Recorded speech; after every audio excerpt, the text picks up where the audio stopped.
জয় কামিকা একাদশী কি? আগামীকালকে ৯ আগস্ট শুরু হতে যাচ্ছে কামিকা একাদশী।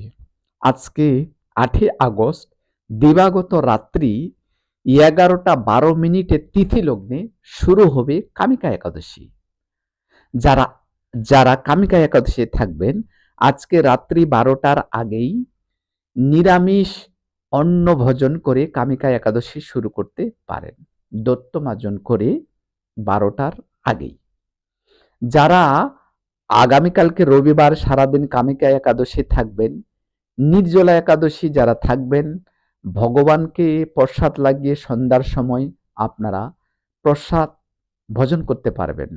আর যারা নির্জলা একাদশী করতে পারবেন না, উনারা প্রসাদ পেতে পারেন পঞ্চশস্য বাদ দিয়ে। যারা সারাদিন কামিকা একাদশী আগামীকালকে থাকবেন, পরের দিন 10 তারিখে 10 আগস্ট সকাল 5টা থেকে 8টার মধ্যেই আপনারা পালন করতে পারবেন। জয় কামিকা একাদশী কি?